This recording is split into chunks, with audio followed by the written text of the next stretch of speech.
just talk a little bit and see if that... Jack and Jill went up the hill. To You fetch know why? a pail of water. How did you know what? Jack fell down, But he did break his crown. and Jill came tumbling right after. I you mean, know? it's just like her, though. Yeah.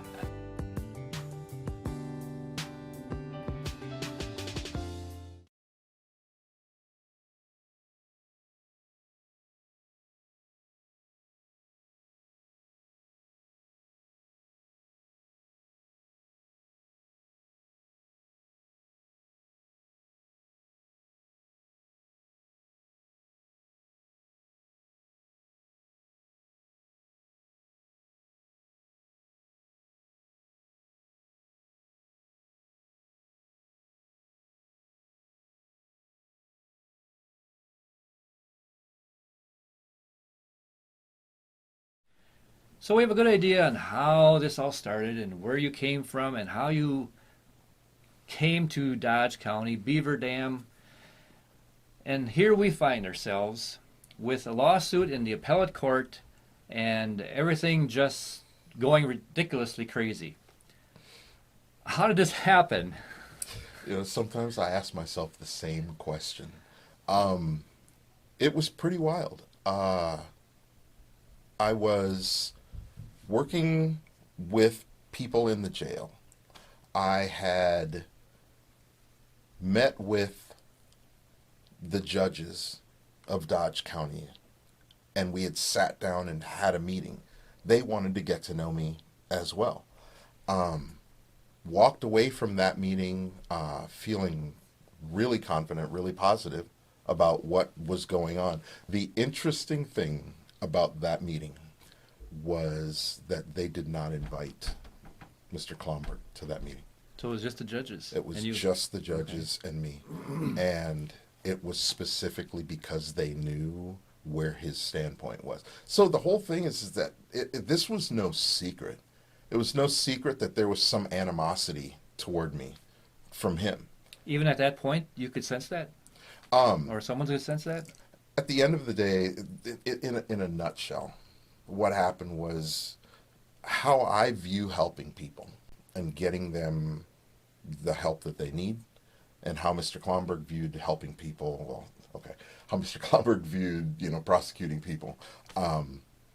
The two, even though they could line up, because they line up for me in every other court in the country, they just, for some reason, all of a sudden didn't line up in Dodge County.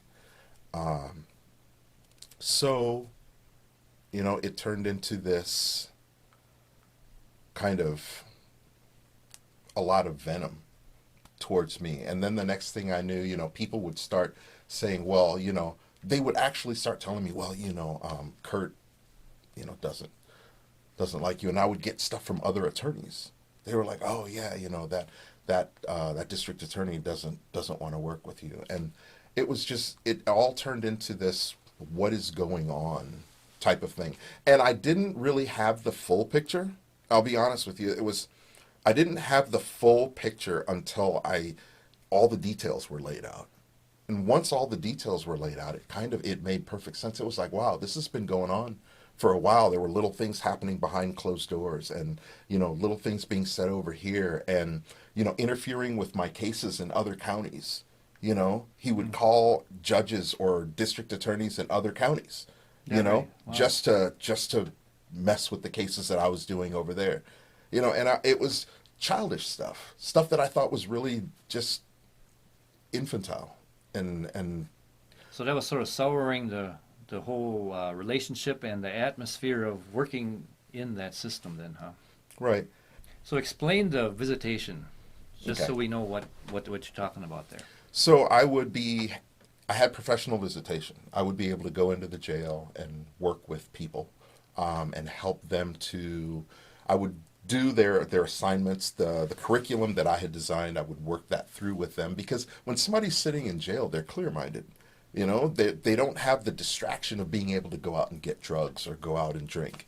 They can sit and they can focus. So I actually prefer, if I have somebody sitting in jail, to work with them there and then transition into a program. quick question. How did you get those professional visitation privileges? Through the sheriff's department. So you had to apply for it? Or Yeah, they were, it was written by an attorney, and then the attorney said he's working with me. And then that kind of just transitioned into, I had those privileges Okay. with other attorneys. Okay. It's just one of those things where people, they go, okay, yeah, you're on this list now because attorneys are. Gotcha. So, at one point, obviously, then we learned that Mr. Klomberg called the sheriff, or whatever, emailed him, and said that I should have my professional visits taken away, which is weird because when you look at state policy and you look at the job of the sheriff, his job is actually simply to take responsibility for the jail. That is the sheriff's job. That's it. Mm-hmm. I mean, when you look at Wisconsin law, especially because, we like law stuff, right? When you look at Wisconsin law, the sheriff technically isn't even responsible for, like, police work. They're the bailiffs in the court systems, and they watch over the jail. That's what they do, Mm-hmm. But yeah, we've gotten to this place where, sheriffs do police work, and pull people over and give them tickets and things like those. But if that was the case, and the sheriff is just supposed to take care of the jail, the district attorney's job is not to take care of the jail. So why is the district attorney calling the sheriff, going, this particular individual, I don't want him working with people in the jail? Because what's happening is that he's working with people in the jail, and judges aren't listening to me anymore. They're letting these people go to treatment, and I want these people to go to prison. Yeah, yeah. So now there's a conflict. There's a conflict. Yep. And it came to a place where he just wanted me to help the people that he wanted me to help. And that didn't bode well with me, and honestly, how do you have the right, as a district attorney, how do you have the right to tell somebody what doctor they can go to? Oh, I don't want you to go see that doctor because I don't like him. So wasn't it up to the individual or the individual's family? Absolutely. Okay. Absolutely. Yeah. If the individual wants to go to this program, then most courts across the country are going to allow that to happen. Yeah. I mean, so all of a sudden it became this anti-Selepri kind of, you can go to treatment, you just can't go with him.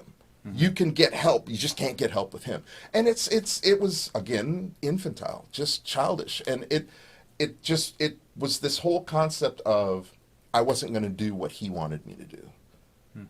I've been doing this, like I said, for 15 years with great success. So what did he want to do instead? He wanted to send people to prison. And if he didn't like somebody or thought that they should go to prison, he didn't want me to interfere with that. And which is weird because in his speak, he calls it, being a team. He told me I'm not a team player, and I was like, okay, I'm working with the defense. Yes. We're not supposed to be on the same team. Yeah. Yeah. Right. I don't understand how that we're not supposed to be on the same team. We have a general purpose. You can try to punish this person, and you can. Yeah. You can offer that punishment, but the defense wants to try to help this person. Yeah.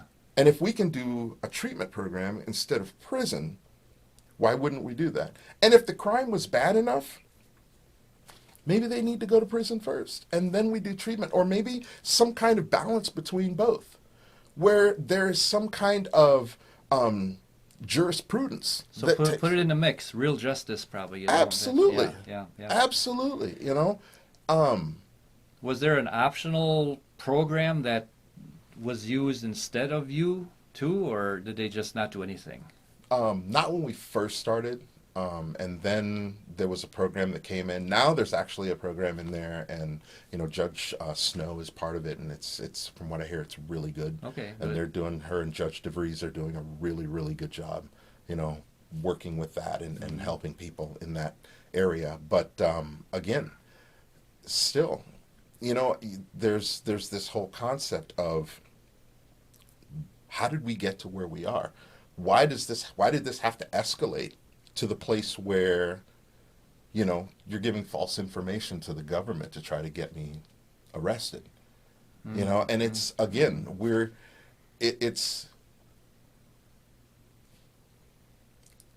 Did it feel like they were trying to push you out? Well, absolutely. It did, yeah. Absolutely. Why didn't they just ask you to leave? Because it's probably funner the other way. Well, I don't know about that. Oh, yeah. Okay, now that we lost our train of thought there. Oh, no, I mean, you ask yourself these questions. Okay, listen, why not have an adult conversation? Yes, right, yeah. And I mean, Yeah. there are emails, you know, when you go through this thing, and there were thousands of emails that we went through in putting this lawsuit together. And there are literally emails where I'm saying stuff like that. I'm saying, like, you know, this we could have an adult conversation. Why? You know, there was one point, and I had gotten really angry at one point. There was a girl who was struggling through the court system, right? And they wouldn't let me put her into a program. And it got to a place where I knew that she was in a really, really bad place, you know, because there was no monitoring, there was no, you know, any kind of structure for her, you know. So you knew what was going on in her mind then? I knew what was going on in her life because I was part of it. Okay. You know, I was part of, hey, let me come get you. Hey, let me take you out to grab something to eat, and let's sit down and talk about, you know, this guy and that person, you know, all of this stuff that I was seeing. And I'm literally telling her lawyer, I'm going, you know, she's in a bad place. Okay. She's not living at home. She's living with somebody who is selling her drugs. Yeah. And the court system was just kind of absent in it, just waiting for her something bad to happen, so then you revoke her and then you throw her in prison. You know, so I at one point had literally written a letter to her attorney and told him to tell Mr. Klomberg that if she died or if anything happened, that I was going to tell her family to sue him, because I was consistently telling him that this is not working for her and it's getting worse and worse and worse, and you're not listening. So was that kind of a turning point to even things getting worse then? Well, in your relationship, or it was just always heading that way? I think it had already started to head that way. Okay. You know, and at one point I was just, you know, tired of making excuses and apologies, and, you know. So they took away your professional visitation privileges. Yes. Did you go to the jail then much to visit people, or how did that happen? Still from time to time, because then I would have to use family time to go see them. But families were like, yeah, take our time and go see them. So, you know, we made a way around it. They just made it harder, you know, for me to do that. Okay. They made it harder for me to help people. Okay. So that's where we are now. Let's end this session right here, and then the next section we will talk about your visit to the jail and how the arrest happened. And that was fun. That was funny. That was fun. Oh, fun. Okay. But you lost your visitation privileges, and that was used to get you to the jail, from what I read. Right. For some sort of questioning to maybe reinstate them, but something else happened. So I think that'll be a good one to... We come up to that point. Let's take a break right now, and then we'll come back to that. Sure. All right? So, don't miss anything. Thank you for joining us.